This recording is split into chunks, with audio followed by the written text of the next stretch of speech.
of course, to give everyone a small background into Kalpak, Kalpak is a chemical engineer from IIT Delhi. And of course, IIT has seen a lot of entrepreneurs walk down the corridors. He, of course, went on to work with Bain before he joined his family business, and then went on to founding Shop 101 in the year 2018, which is one of the best social commerce platforms in India today, and also, in fact, a logistics solution called Dash 101. So welcome, Kalpak. I think it's going to be amazing to hear your journey with Shop 101 and otherwise as well. Welcome to DPL. Thanks, Meghna. Kalpak, actually, one I think one of the first questions that I have in mind. So, of course, when you did start off Shop 101, right, what was the insight that really sparked the idea of Shop 101? I think that's something that we're all very interested to hear. Sure. So actually, in fact, I won't take the credit for the idea. So it's actually Abhinav started it with Aditya in 2015, way back when basically e-commerce has just sort of was starting off, right? And there was Flipkart and Amazon predominantly at the most of it. So basically what was the idea was that a lot of actually sellers are there which actually want to sell on online space, in the online space, but it was only Flipkart and Amazon, which was the platform to sell. And there was no solution, which was basically a non-technical required solution of the solution, which normal sellers can leverage and start selling online.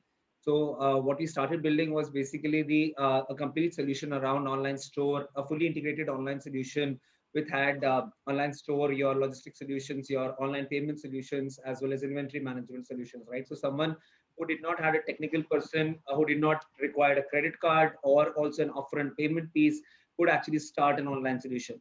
So that actually took off, and it took off brilliantly in the first with the Instagram thing happening. And then we sort of focused on that for a couple of years.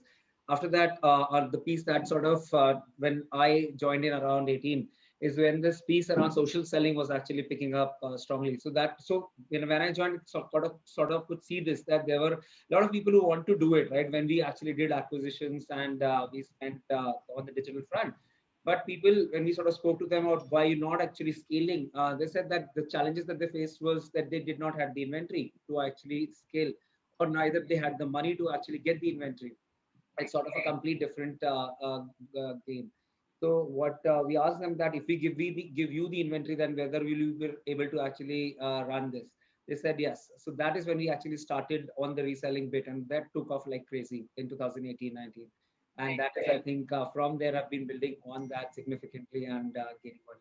And there's been no stopping from there. I think you all have only been scaling ever since, which is great.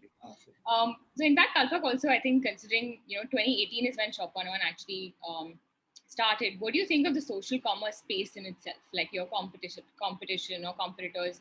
How do you also sort of tackle that? What was the thought process when you all started? Yeah.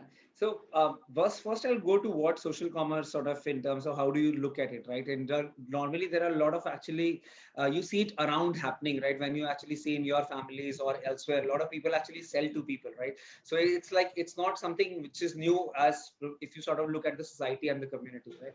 People were doing it already offline. There were a lot of people actually already doing it. But it was limited by the means saying that you could only sell it to the local people, the people that are close to you, and so on. So what we actually sort of, this thing was there that basis this, the reseller actually could sell anywhere in the country, sitting anywhere, right? To any person that is there, basis the choice and the curation that the reseller actually does. So that actually opened the tangent for reselling altogether significantly, right? And I think, obviously, as you know, the competition intensity is actually hot in this space, which actually drives more growth for us, right? Because overall market grows because of competition, and that actually drives you also to sort of push more, think more, innovate more. Correct. Okay. Yeah, it's always good to have competition, actually. That's exactly. Absolutely, Kalpak. Yeah. Yeah. No, Sunil, absolutely. So that's sort of. I think, how did you go about building the team, Kalpak? Like, from 2018 as well, since you joined them, like, how did you build? I know you've had amazing team, both on the content side as well and on the growth side. So how did you go about that? Right. So I think initially we were more we did not have a big supply team, I would say, because we were more focused on getting the the entire end-to-end solution, the online store solution. So then we started actually by building the supply team, which we call it, which is basically the categories, the different category teams coming from different backgrounds, like from straight from Snapdeal to Flipkart to multiple other e-commerce, which should actually done it much earlier, and developed the categories there. So that is, I think, one of the core teams that I developed after sort of coming. Apart from that, obviously, the digital was, or the overall marketing was a very strong, what was a smaller component, right? Because it was more completely a tech-driven product. So we developed the entire marketing team, starting from the digital person to actually more organic people, uh, both on Google side, Facebook side. And I think, Sunil, you've been in this journey with us for a long time. So I think you've seen this. But yeah, I think very exciting to build that, having great people on your team and then driving the growth through them. I think it's been an exciting journey overall in the last couple of years. Yeah. How do you build a culture, like, in terms of like open metrics? I think we had Shweta from an academy earlier, and Daman from board talking about keeping an open dashboard of all key metrics and complete transparency. How is that similar philosophy at Shop 101? How do you do it? Absolutely, Sunil. And I think you would sort of align from Bain that sort of culture is the most important thing that sort of you've seen and learned, right? So that is what we try to build also in Shop 101, which is basically that an open and a transparent culture across that. Every person should sort of feel completely happy and enjoy working. And that also comes with a lot of transparency of whatever it's going on, right? You have good times, you have bad times, ups and downs. Everything should be sort of transparent. In terms of numbers also, I think, as you said, it's all open culture. People have access to the data that is relevant, and then sort of because basically we sort of focus a lot on data in terms of decision making on a day-on-day basis, right? So a lot of data is required. So we have a very strong data team actually built by Kaushik, which powers the data engine for different teams, whether it be marketing, growth, category, and then the different teams leverage different dashboards that sort of gets developed by the team and take decisions based on that. Right. No, I think that's been one interesting learning. I always, like, obviously a lot of our clients, like including Khata Book in the afternoon, was discussing on metrics, but clearly across all the successful startups you had in the 2 days, data and, transparency has been one of the key pillars, like how insights are Because also transparency, I think what also does is it helps you learn, right? Basically, because if I'm doing growth, right? There's something that category sort of influencing. If I'm not actually able to see what they're doing or what they're sort of building for, then many a times you actually miss out, right? And don't get the bridges built. So here, what happens is that you are actually able to take better decisions driven by transparency and driven by the more data-driven culture. Right. No, definitely, Kalpak. And moving to the consumer side, like how did you all go about building the trust? Like, I think you targeted a lot of women entrepreneurs as well, women businessmen, and later small shopkeepers as well. How did you all go about building trust with this community awareness? Yes, Sunil. So I think, as you sort of pointed out, right, in the entire reselling business, it's a lot about women, right? And I think driving, empowering women has been one of the core focus that we've sort of had, right? Because we've sort of seen the changes and seen the impact that social commerce actually creates, right, in the lives of the people. Um, in that, I think, and for, as you sort of pointed out, trust is the most critical angle for women when sort of they're coming and transacting online, and specifically housewives or sort of people coming from tier 2, tier 3 cities, right, where sort of they've not done the transaction earlier.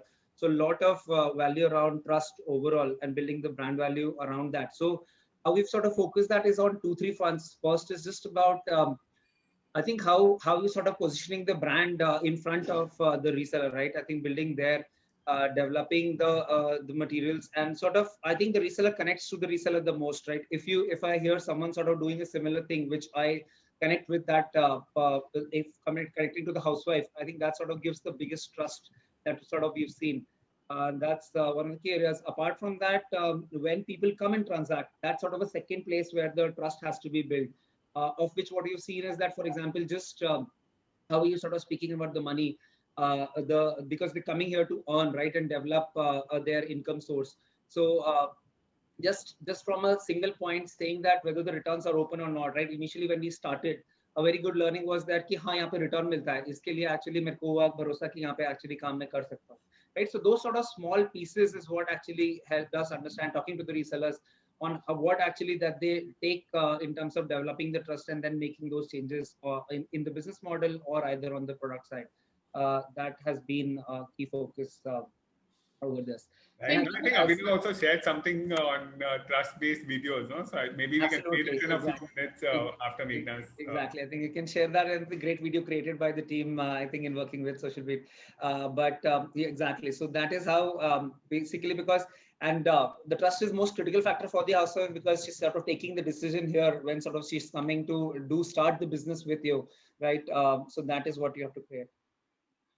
I think one more thought in terms of trust itself, Kalpak, which is, I think, of course, post-COVID, right now that a lot of things are sort of getting back to normal. Have you seen a change in the behavior of resellers on the app in terms of the purchases happening? Is there something that you've seen sort of spike after COVID? Yeah. So in terms of behavior, Meghna, what I would say is that the overall phenomena is sort of more sort of driven growth for social commerce. I think it's e-commerce. A lot of speakers actually spoke about that in terms of how e-commerce is getting growth from COVID, right? As people are not able to move out. So that's sort of one of the positive sides of it.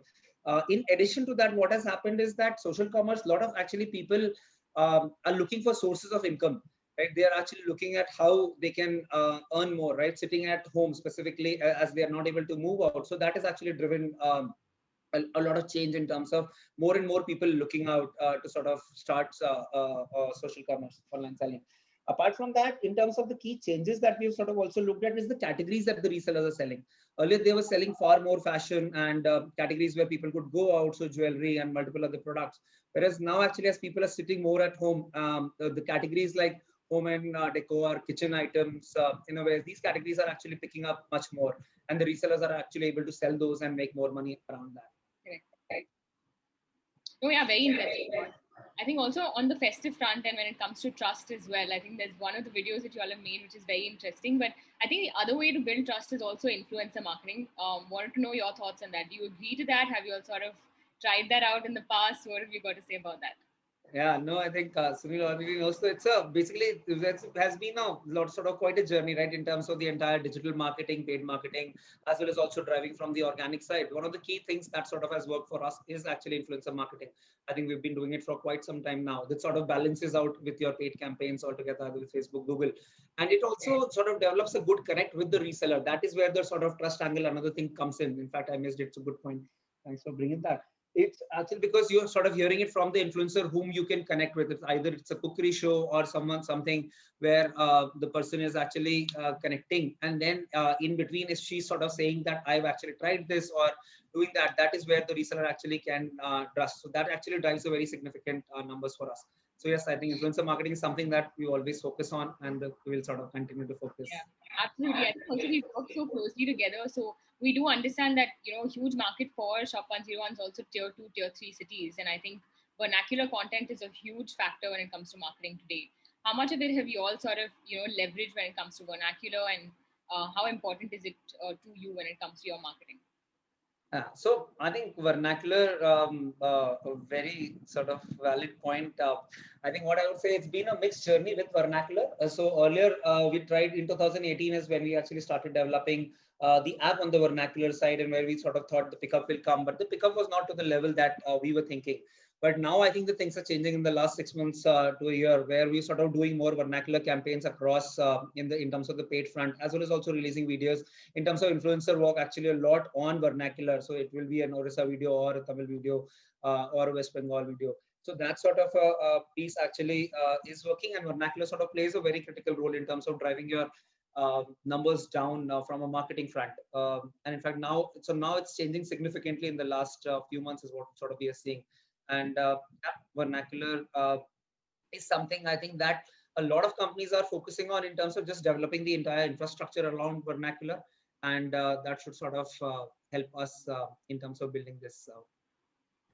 I think definitely Kalpak a lot. When Jio, I think last 1 or 2 years, it's really accelerated Bharat's digital adoption, right? And I think brands and we as marketing agencies also probably a little slower than the users. And now only in the last 1 year, we've started creating content at scale Right. for them. Because I think Exactly. like on one of the quiz questions we had also is 93% of YouTube videos are consumed in vernacular in India.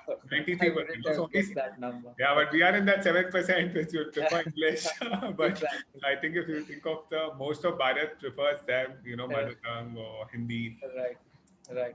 Yes, absolutely. In fact, while doing this, what we sort of also seen one of the changes is actually how the people are actually looking to move online from also a supply side. By that I mean how actually, as you spoke about entrepreneurs, right?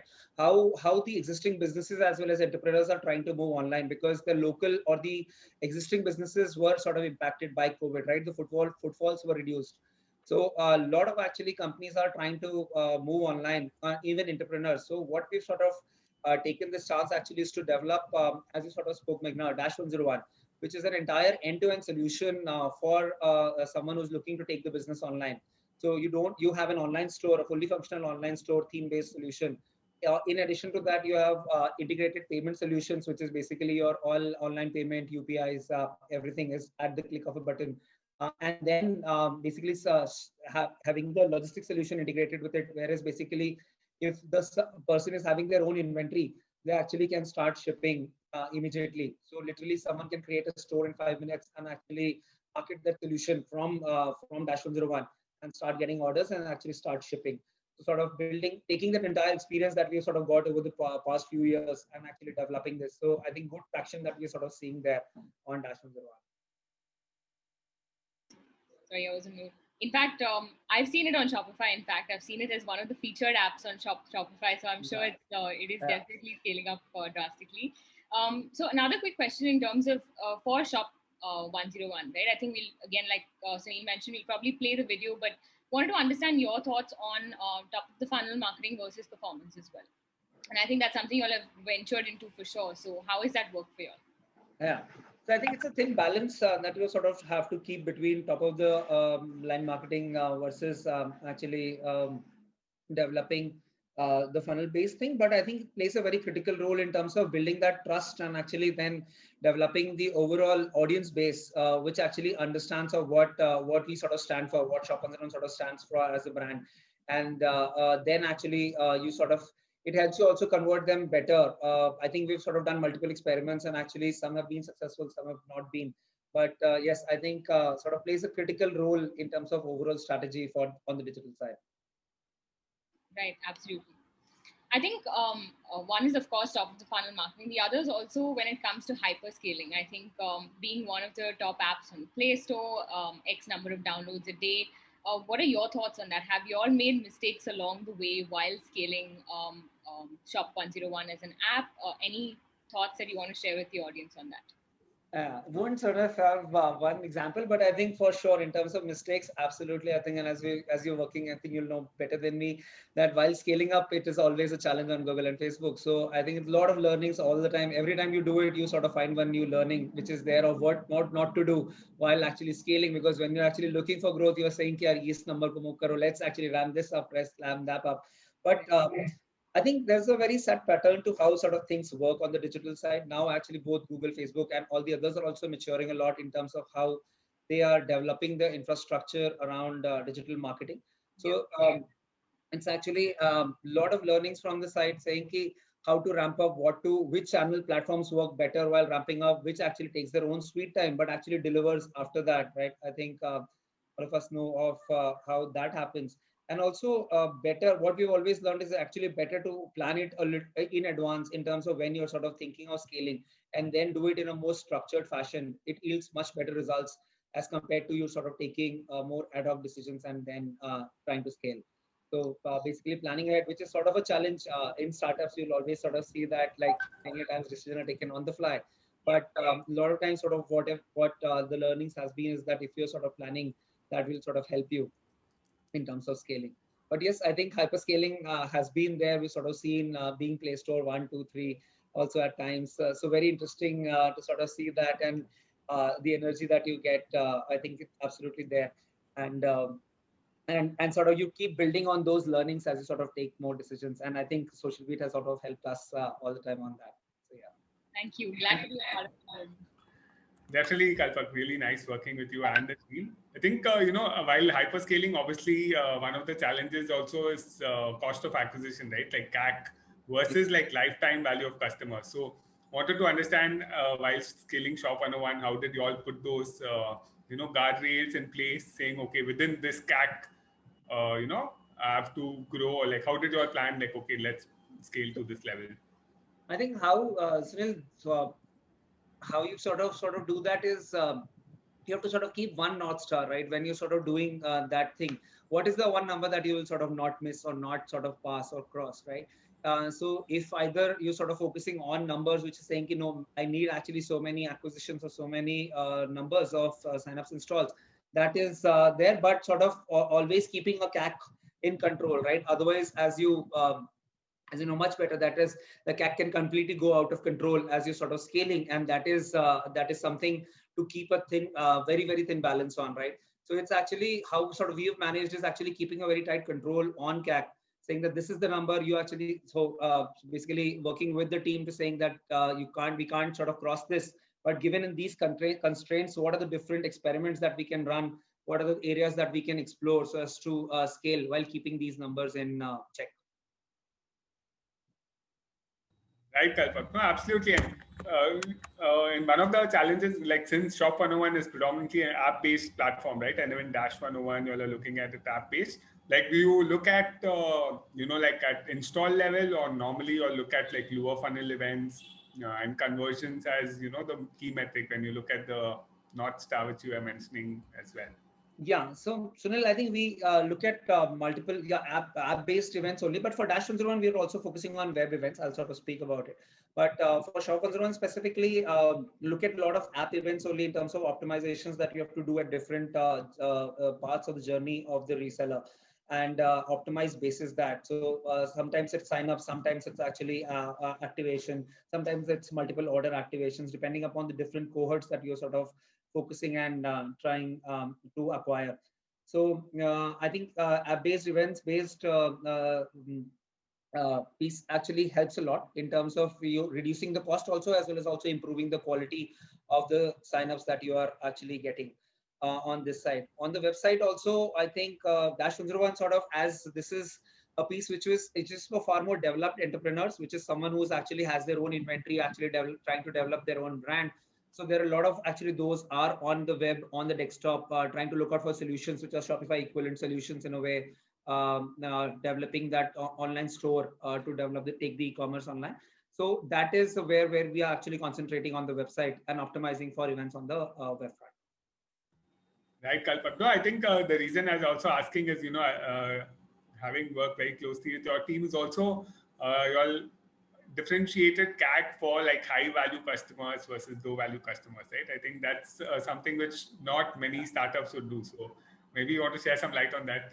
Sure, absolutely, Sunil. I think so. Learning from the past experience in terms of our analytical background, sort of identifying the different segments or the cohorts, as we call it, of the different user base that you're acquiring, and then also ascribing a right value to it. That this is the amount of money that I'm ready to actually spend to acquire a certain set of customers, and not actually keeping a blanket amount of value. Right, so we target different segments, as sort of you already mentioned. Women is one of the key areas. In that also, we do a lot of cohorting, a lot of detailed study about which is actually performing better for us, given the different metrics that we track internally, and then sort of setting up different CAC numbers for different cohorts. Even by different channels, we sort of keep different numbers because we understand that one channel actually gives us better traffic versus the other, and not sort of keeping everything under a single umbrella. That helps very significantly acquiring the right level of customers. No, that's a very interesting technique, definitely. Yeah, and I think also based on the whole cohorts factor that you just mentioned, in the women and female segment also there are multiple cohorts, right? Like you mentioned, there are working women, there are parents, there are single mothers, there are people who are not, of course, women who are not married as well. And there's multiple kinds of ways and communications to reach out to them. How important is that? How important is personalization of communication? And I'm sure that's also affected your CAC on different levels. Yeah, I think what one thing sort of we've learned, in fact, we were discussing the call on a few days back also, it's that communication sort of plays a very, very critical role, right? And in fact, that does even in the conversations that we are doing, as well as the creatives that you're using, either be it on the video front or direct, that's sort of the key positioning of the brand that you're doing in front of the reseller. The better that reseller is able to connect with that creative, the piece of content, the better your conversions are, the better the chances of understanding, because reselling as a piece is not a simple piece where you're sort of selling something, right? It's not like that, okay, I have this shirt at this cost, why don't you come and buy from me? That's sort of what pretty much a lot of e-commerce is around. Here you're sort of trying to explain to a reseller of how actually he develops, how he can develop a business, how he can earn money from this business, how he can develop an identity from here, by leveraging the platform Shop 101. And that is where what we've sort of seen the best is that there are different, absolutely, as I mentioned, that different cohorts relate differently with different personas, right? So someone who's there, regional works best, right? Someone from their own state actually makes the most impact. And also then someone from the different age groups. If someone is on the age group of say 25 to 35, connects best with that age group. Also from the working profession front, a lot of times someone who's worked in the past actually connects with that persona, that yeah, I'm actually with a working woman, and then that those sort of play a very critical role in terms of the numbers that you're sort of driving on the Sure. Yeah, very insightful. In fact, on the same lines, are there any few innovations that you all have done for these different cohorts? Probably one or two over your journey of 2.5 years. Absolutely. I think we spent a lot of time, and as I mentioned earlier, also very, very strong focus from our data and tech side also about how we are sort of giving the experience to the different resellers that we are bringing on board. So one is obviously the pre-journey of what the creatives that the different people see, but also after landing, what are the different products that the reseller is actually seeing plays a very critical role, because each reseller is sort of has a particular capability of selling different type of products. If how personalized are you actually able to do that, the better he connects with those products and actually is able to sell, right? And in fact, many times these resellers try the products also for the first time to develop the trust, right? Because first, if they're putting their face on the line, they want to understand whether it's actually a quality product or not, right? Whether can I sell this product with, is it worth this price? So they also try out those products for themselves. So being able to actually personalize a lot of this experience in terms of the products that they're seeing, a lot of actually focus goes onto it from a product and data side, which also helps us optimize our funnel, right? As you sort of speak in terms of personalization, and both also from a creative front on what they're landing, as well as also the product side. So both play a very critical role. Absolutely. Sure, Kalpak. Shall I play the video, and then I wanted to discuss more on the B2B2C aspect of your business, right? Given these sellers are kind of like mini Absolutely, Sunil. I entrepreneurs. think it would be good to play the video. Yeah. 1 second, I'm just sharing. I think it's a pretty new video as well. भरोसा है हमें कि बुराई पर अच्छाई की जीत होती है, कि हालात कैसे भी हों, जितना भरोसा आपके कस्टमर्स आपके ऑनलाइन स्टोर पे करते हैं, आप उतना भरोसा हम पे करते हैं। हमारा एक दूसरे के साथ अब रिश्ता और भी मजबूत हो गया है।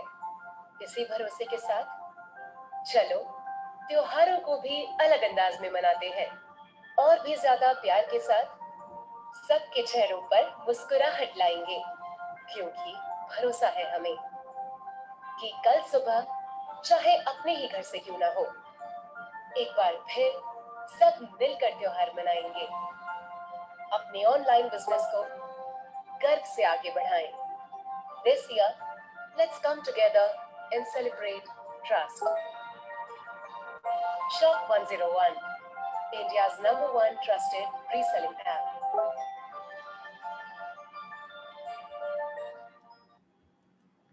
The get it on Google Play is very clear as well. So, no, absolutely, very aspirational as well. So, what was the thought process behind this, Kalpak, if you could share? And I think also you all used to be doing offline events with sellers. I've seen some of the pictures on your social media. So, if you could just share, how do you all connect with these sellers, your call center operations?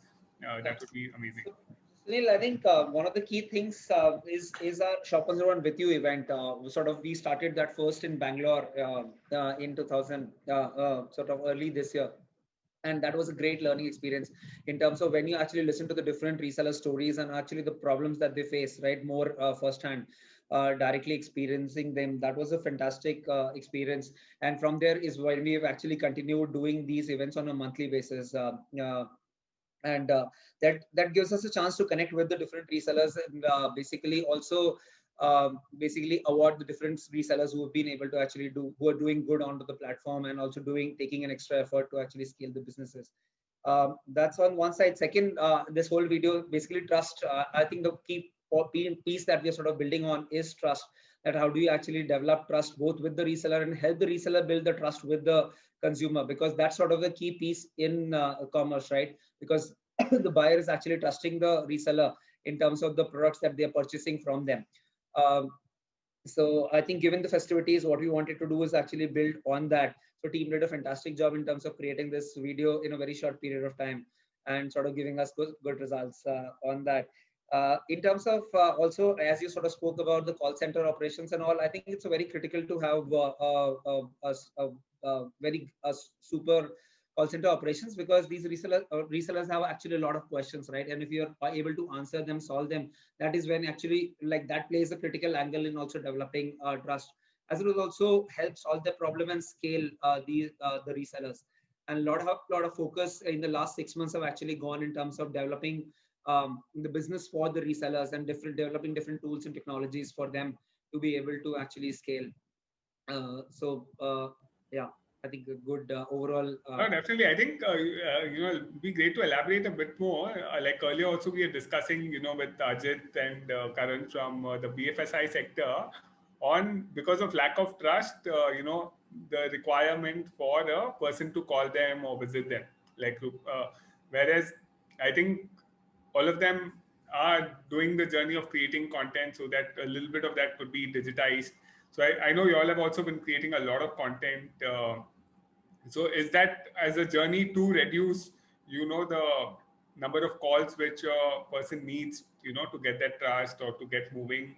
Do you think content can solve that problem to some Yeah, extent? exactly. I think content can solve that problem. Also, what we are sort of developing is actually building a lot of things on the app. So even content-based things on the app, where sort of trying to solve different problems and different questions that the reseller gets. So we sort of study a lot on what are the different questions that we get on support on the call center, and then actually push the product pieces around that. But absolutely, I think Sunil, this is one of the key things in terms of the communication. The more basically precise the communication that you can keep with the resellers on different front sellers in terms of different pieces, as well as also so for example, a very simple thing being payment, right? Every week the resellers get a payment in their bank account. We sort of, even though the money was going into the account, everything was happening, but we were getting a lot of calls. So we sort of studied that in the next level of detail. People were not able to understand the exact amount, either how much amount did I get for what amount of order, how did it actually figure in my bank statement. So all those sort of different things play a very small role, but if you're able to actually solve those questions, then that actually helps reduce us the cost, as well as also develop us for the reason. Right. No, I think it might be a small amount for the organization, but for each of the micro entrepreneurs, even that 100 rupees, they work hard. Absolutely. No, exactly. It's a small amount for us, though, but we definitely never take it that way. It's every rupee actually earned gives, even so many a times what we've seen is the first time the reseller gets the earnings, whether it be 10 rupees, it's a life-changing event, right? Because that's the first time the person has earned something, right? The reseller has earned his own earnings. So if you sort of speak about that, we sort of many stories directly, indirectly makes a lot of difference. I'm sure you also have like a whole range of loyal resellers on the app, right, Kalpak? Do you all do something special for them as well, like your top resellers, your top customers? How do you all go about that? Yeah, so what we sort of, one of the key things that our resellers likes is that we actually run different offers for them, a very basically personalized level of offers, that the aspirations that you can set for yourselves and actually do that. That is something that drives basically motivation for them to be able to achieve higher, right? It's eventually businesses that they're running. and they take motivation from different places, and we try to help the resellers on that. Uh, and apart from that, what we also do is actually we have a strong reselling team which actually supports the top resellers. We basically go out and help them in terms of the different problems that they're facing in terms of scaling, or actually other challenges that they face on a day-on-day basis. Right, sure. So on the lines of Dash 101, right? I think you all started right after COVID, I think about a couple of months ago. So wanted to understand what was the thought process behind that? How did you all get to putting that together so quickly? So one of the key changes, Meghna, that we were anyways witnessing was this entire Instagram commerce, right? Where a lot of small brands, mini brands, people just selling on Instagram actually were coming up, right? And there was no actual a completely integrated solution which was there available, where the person can sort of start from a piece around just developing the online store to actually the entire logistics solutions, as well as also the online payment, right? Just payment collection sort of is a pain for people. But what we sort of saw that trend, and we were thinking about it, and then COVID hit, and I think that was the time when we actually realized that lot will change after this, right? In terms of people doing much more transactions online, as well as also as the businesses will be impacted offline, they will try to move online, right? A lot of new generation, right? If the father is doing the business, then their sons and daughters actually want to come and take it online, and they're looking for solutions, whereas the limited solutions, and also there are no solutions which is completely end-to-end solution. We sort of had our experience of e-commerce from Shop 101 social commerce, and the earlier experience from Shop 101. So sort of put that all together in developing a fully functional, in fact, a very good design theme based online stores, to then having the complete online payments as well as logistic services. So sort of taking off very strongly. Yeah, definitely. A solution makes life easier for, I think, everyone. So definitely a great idea. Exactly. And you can sort of start that from the app in literally a couple of minutes and actually start selling. So, yeah. Right. Oh, in the crowded e-commerce space, Kalpak, there's obviously the big giants like Amazon and Flipkart, and it's obviously a pretty crowded space in terms of vertical e-commerce as well. And now when the Reliance and Tata are coming in board, still how is Shop 101 able to carve out its own like audience and like create such stickiness? Like what's the secret sauce?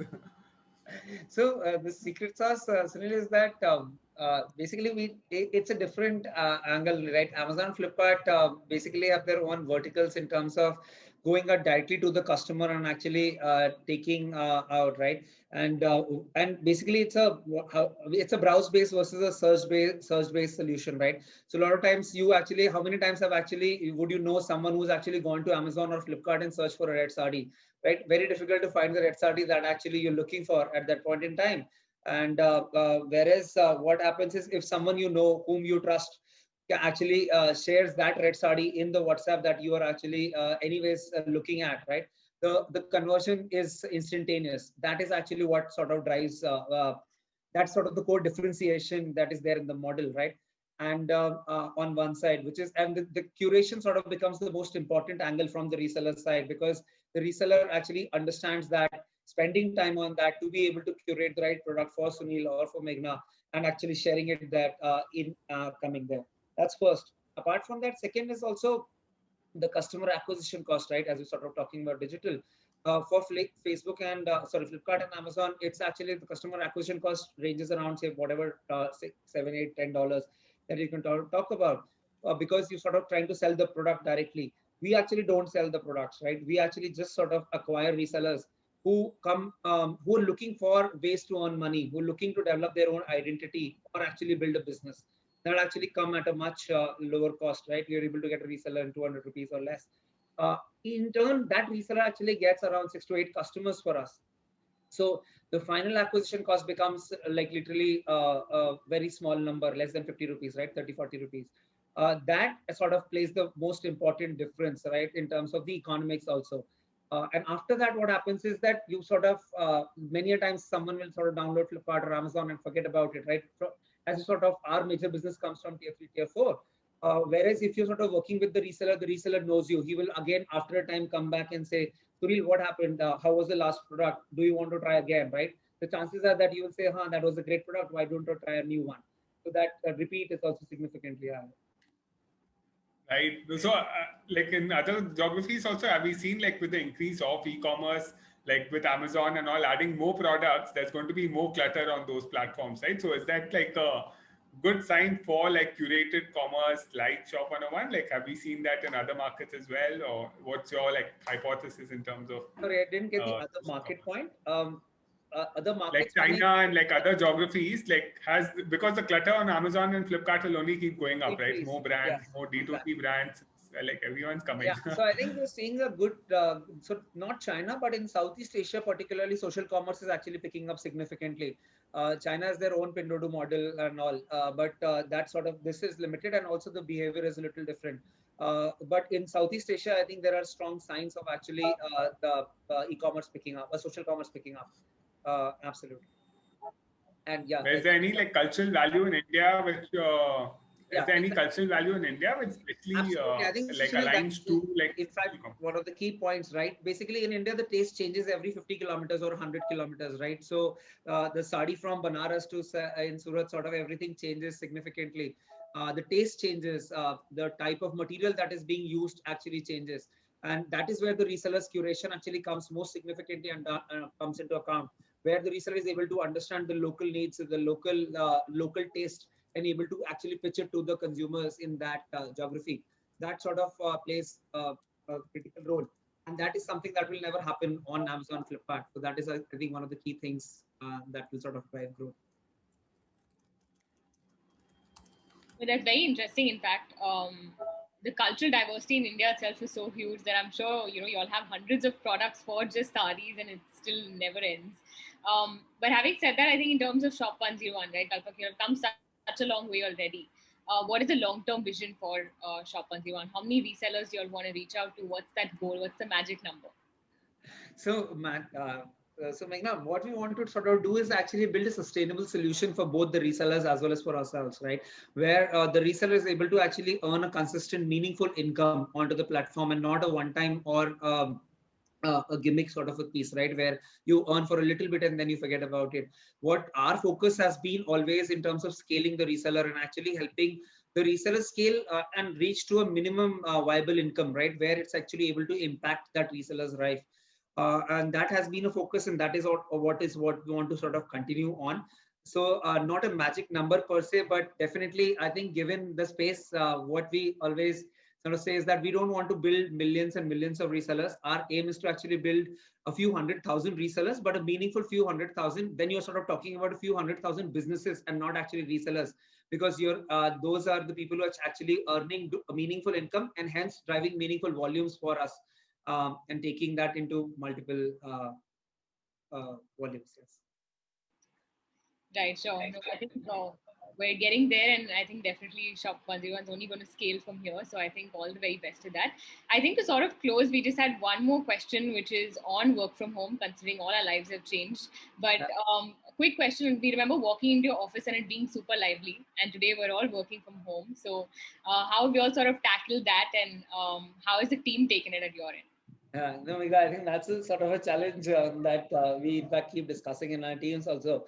But I think thanks to Zoom and thanks to the current infrastructure, you do miss it, but it's still not as bad as I would say. Sometimes, obviously, you get to feel where you sort of not able to go out for a chai normal outside on the tapri, or sort of spend time in a meeting room together.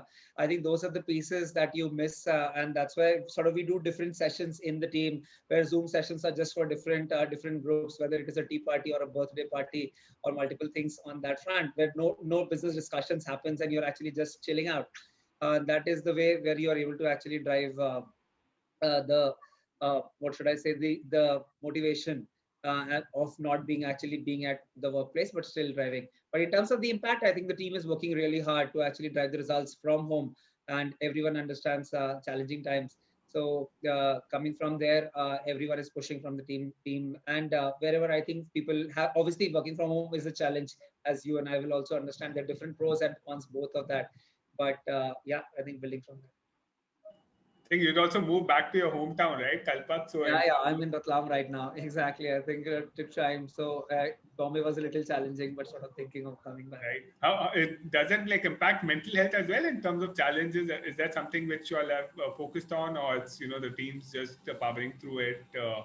No, I think so. Sunil, if you have a clear direction in terms of what you want to achieve and go out, so it's still there. I think that sort of helps the most in terms of what you want to drive, how you're actually doing the team. So we are very consistent in terms of doing our daily calls, morning calls with all the different teams, different functions that actually gets the clarity of what we want to achieve through the day, and so on. That helps, but also obviously there are different times that you will need different individual calls, pep-up calls that someone is sort of feeling low and all. I think that is for the different managers to take care of their own team and drive. Right. No, absolutely. Any last thoughts, Kalpak, in terms of scaling up so fast and, especially in the e-commerce space, which can be competitive? You all have figured out amazing. Yeah, I think it's still a very interesting space. I think a lot of learnings every day is a new challenge is how actually I think we take it.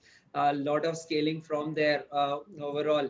And I think a massive opportunity is what I would say, a very big opportunity given billions and billions of dollars of commerce that happens through this. I think our aim is to actually drive that meaningful income source to hundreds of thousands of resellers, which we are sure that we will be able to do with the platform that we are building and take a meaningful part of business overall for us from the categories. Thanks, fabulous. Sunil. Very interesting in terms of all the questions, very interesting questions and a very fast-paced questions. Also enjoyed a lot. Thanks, I think thanks, Sunil, for this. You are fast and Shop 101, and I'm sure Dash 101, everything moves fast. So we've also learned to be fast as a digital partner. I think it's really been amazing talking to you as well, Kalpak, as always. Very clear and sharp mind. Always willing to learn. I think that's one thing which the Shop 101 team always questioning and looking at assumptions, data. I think that's really an amazing approach. And I'm sure will create lakhs of hundreds of thousands of micro entrepreneurs, as you were saying, focus on the quality instead of just volume. Absolutely, Sunil. Yeah. Thank you so much. I think we learn a lot from you.